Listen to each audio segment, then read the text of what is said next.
Hey there, Reddit lovers.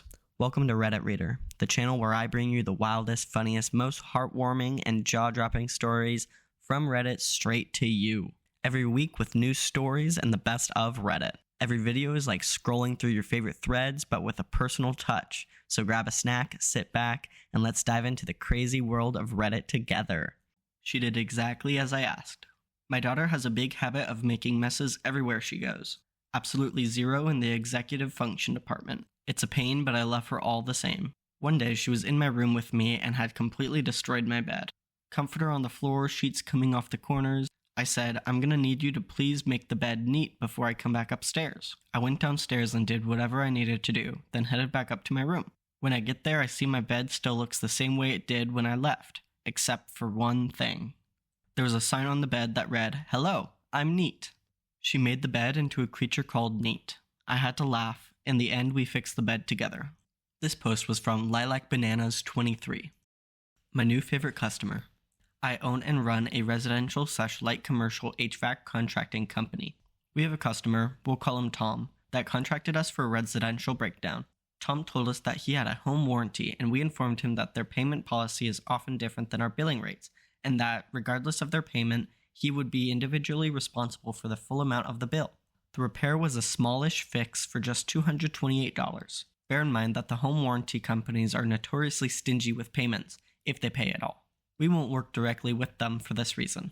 Sure enough, the home warranty company paid only $153 of the invoice, leaving a balance due of $75. Tom wasn't happy about having to pay this bill, so he began paying us $1 per week automatically by check through his online banking platform. Neither I nor my bookkeeper were exactly excited by this, because it takes the same amount of time for her to process a $1 check as it does a $1,000 check, but we decided to take our lumps. Here we are now exactly 76 weeks later, and Mr. Tom has accidentally paid us $1 too much, so he put a stop payment on the final $1 check. I actually made it a point to look up the stop check payment policy from his bank and saw that he would have to pay $35 to do this. I honestly have nothing but respect for this amount of spite. This post was from user JohnGalt314. You want all the shirts stacked on the edge of the table? Sure thing, boss. So I work at a clothing store on the sales floor. My job is basically to interact with customers to help them get what they're looking for and also fold, organize, and store clothes. Now during my shift, there was this table that was just packed with clothes with piles that went super tall. So I decided to start with that table. And as I was working, I noticed that there was a shelf under the table that was empty. Those shelves are normally used for excess storage. And so my plan was to make normal piles, then store the excess in those shelves. Because some of the rules of how things should look just say that you only need 2 or 3 items of each size per pile, and to sort them from biggest size at the bottom to smallest at the top. And there is also like an unwritten one, where if the pile ends up small, to add more until it reaches the bottom of the price sign. So I do that. I make piles that reach the bottom of the sign, then store the rest. Now, as I was starting to store the excess, one of the managers passed by and asked what I was doing. And so I explained what I already said here, and he doesn't like it, and tells me to put everything on the table. So I explained to him why that's a bad idea, because it can make it harder for customers to get their size and easier for them to make a mess accidentally. But he doesn't care and just tells me to put everything back. So I do, and just stack them, and the piles end up very tall. I'm 6'2", and some of the piles reach my chest. But that's what the boss wanted, so I finished and went away to do something else. Now, for context, our store also has like a baby toddler area, so obviously parents sometimes bring their kids in to buy clothes for them.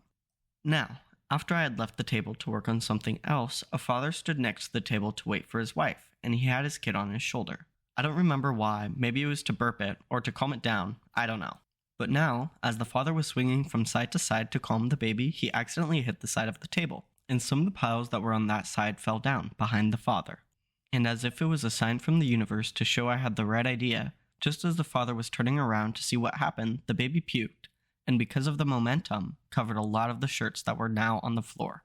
And so, we had no choice but to throw away those dirty clothes now. And there were a lot. Plus it got expensive, because each shirt cost like $10, and there were easily 10, 15, maybe 20 shirts on the floor, so we lost a couple $100 there. And the worst part is that the first manager that told me to just stack them tried to pass the blame on to me. But I explained what happened to another manager and they put the blame back on the first manager. This Reddit post is from Meka is Awesome. 40 Goats, a fun MC story. So a few years ago, after marrying my husband, my dad made a joke, in poor taste, that he never got his 40 goats as dowry for allowing my husband to marry me. We're American and Christian, so dowries are not a thing for my family. Anyways, cue the malicious compliance. My husband and I like to play a good prank whenever we can for a good laugh, and we did. Remember, my dad specifically said he wanted 40 goats. He didn't specify what type of goats or if they had to be alive. As such, my husband and I went onto Amazon and ordered 40 tiny goats to take with us to my parents' house for that fateful Christmas in 2019. And one night, when my parents went to bed, we strategically began placing goats all over the house. On the kitchen table, on top of the thresholds over the door frames, on the bar in their basement, on the mantle, on the end table, on the bookcases, etc. You name a place, and there were goats. To this day, there are still goats around the house, and my stepmom pointed out how one fell and hit her in the head this week. This post was from Crafty Resident 6741. Just send me the invoices. So I sent it, 14 times. A client kept forgetting to pay, so they asked me to resend the invoice every week. After about the 5th time, I set a reminder to email it daily until they paid. They finally called, yelling, "Why are you spamming me?" I said, "Just following your instructions." Update, so a lot of you are asking what happened next. After I sent the invoice 14 times, the client finally called me, voice absolutely dripping with indignation, and said, "Why are you spamming me?" I calmly replied, "Oh, I thought you needed it resent. Just making sure you got it this time." There was a pause. The kind of pause where you can hear someone's soul leave their body for a second. Then they mumbled something about getting the check sorted, and hung up.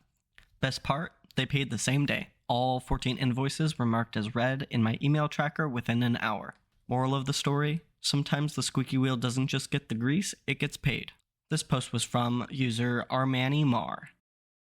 Be careful what you ask for, you might just get it. I used to be a retail manager at a convenience store, and as such, I would have to be at work at 5 a.m. Knowing how I myself felt about having to wake up at that hour, I would do my best to be cheerful and make my customers smile by lightly joking a bit and telling them to have a wonderful day as we finished our transactions. One morning, one of our regulars came in and I greeted her brightly as she approached the counter. She snarled at me like she hated my cheerful demeanor and that I always told her to have a wonderful day and then demanded that I never so much as smile at her again. I apologized for my cheerfulness and told her that I would immediately and permanently comply with her wishes. I proceed to do exactly that.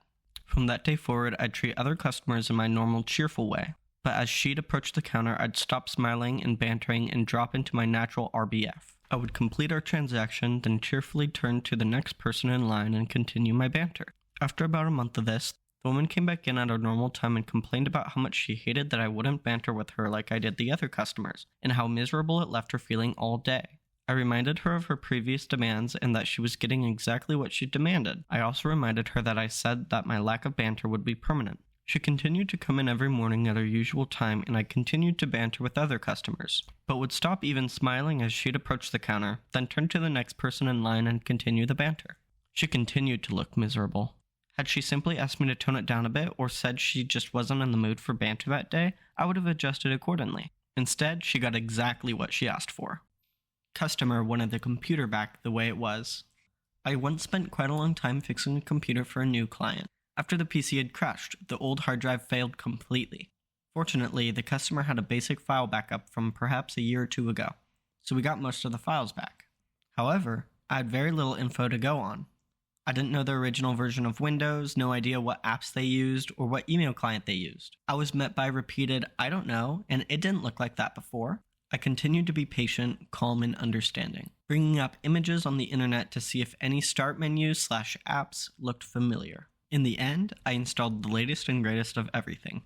I got it looking really good, easy to use, and all the apps on the start menu. They started getting pretty moody when we had spent half an hour trying to recover the forgotten email password. Apparently, the security question wasn't something they had ever known. The partial recovery phone number wasn't theirs, until, yes, it was their landline. Then they find the password in their book, even though that's not the one I use for my email, except it is. Finally, I've invested enough time on this, I've asked all the questions and squeezed out a few answers, the computer is all good. However, I get several calls over the next couple days asking where some obscure apps have gone. Why did I remove them? Why have I not installed the dodgy cleanup utility they paid for? Why have I deleted the email contacts? They meant autofill, which obviously was empty. Where are the browser passwords? I go back and get a lecture on how it's just not good enough. They have been invoiced good money for the computer to be fixed, and frankly, it's not fixed. They just want it back the way it was. To be honest, I really undercharged for my time anyway. Maybe 2 hours instead of the actual 5 to 6 invested. Because no matter how hard I tried, it was never going to be a job they were completely happy with. Being younger and less experienced, I'd missed some potential red flags. The customer was slightly outside my usual area. They should have been able to find several technicians closer to them. The first phone call had been out of hours. They had been difficult and uncooperative from the start. They had almost expected the job to not be good enough, and during small talk, they already complained about their plumber, and how many times they've had to find a new cleaner for their home because they have been let down several times.